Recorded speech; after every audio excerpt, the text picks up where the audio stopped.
Hey everybody, today I wanted to continue on from a previous video talking about how to play over dominant chords using the bebop scale. Make sure to check that video out, as that video and this video will share a lot of the same topics and concepts. So oftentimes when people are playing, they have a bunch of licks and language over 2/5 progressions. But what happens if you just have a 1 chord for, I don't know, like 10-12 bars? In today's lesson, I'm going to show you some ways to approach this type of chord and how to make lines over it that make sense and could possibly sound like this.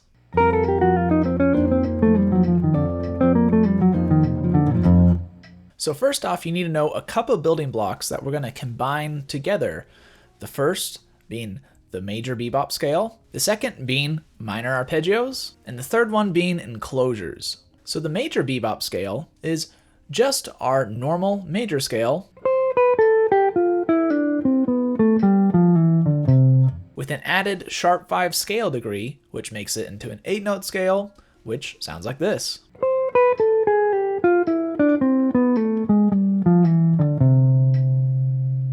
Make sure to practice this scale in multiple positions all across the guitar neck.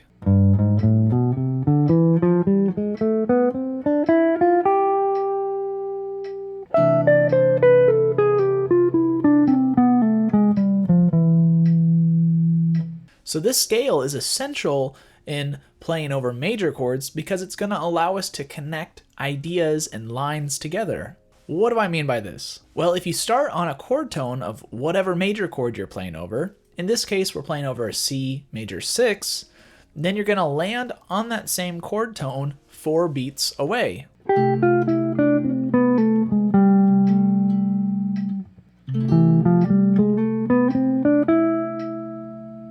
And we're using a C major 6 chord instead of a C major 7 chord because if we start on the 7th, the B of our C major 7, then we're going to land on some weird chord tones on the downbeats, and it's not going to line up very well. So if you actually target the 6th, it's going to work a lot better.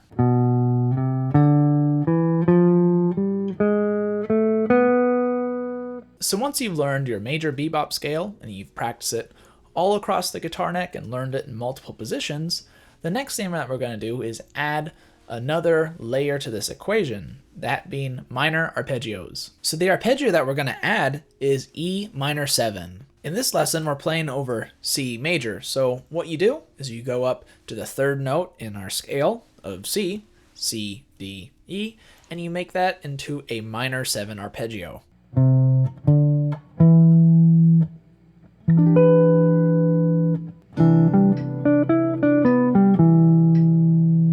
Make sure that you learn this arpeggio in different positions all across the guitar neck, just like we did with the bebop scale.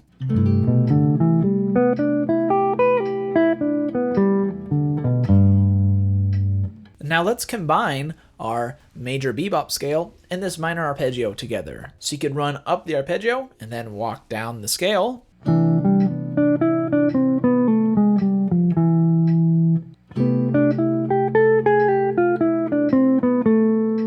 Or reverse, down the arpeggio and up the scale.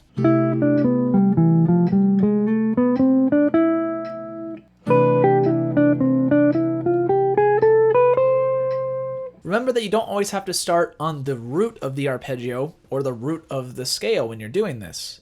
You could start from the 3rd of the arpeggio, or transition and start from the 5th of the scale, and so on. Here are a couple lines using this concept.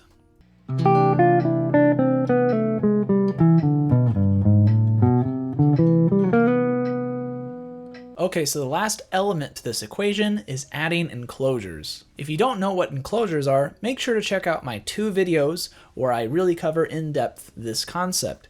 You can find the link in the description for those videos. But to very, very briefly sum it up, it's when you use notes to enclose a target note. We're going to use 2 enclosures today. One where the enclosure starts on a downbeat,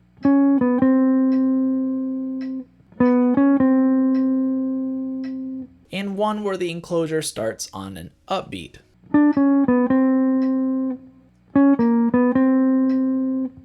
So you can see that both types of these enclosures lead to a target note. We could begin starting to use enclosures by simply just starting one of the lines that we've done previously with an enclosure.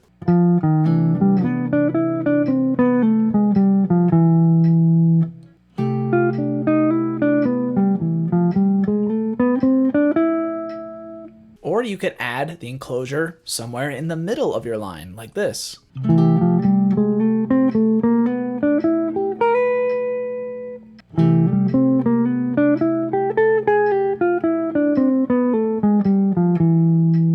Remember to always be aware of where you're starting your enclosure. Are you starting it on a downbeat, or are you starting it on an upbeat? Here are a couple examples of lines using enclosures, along with all the other concepts that we've covered so far in this lesson.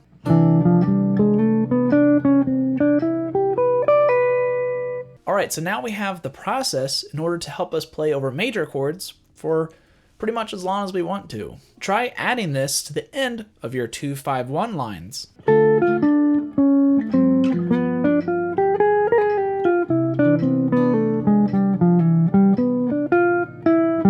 Or you can apply this to tunes that have a one chord or one sound kind of vamp for a long time. A good example would be Hank Mobley's This I Dig of You.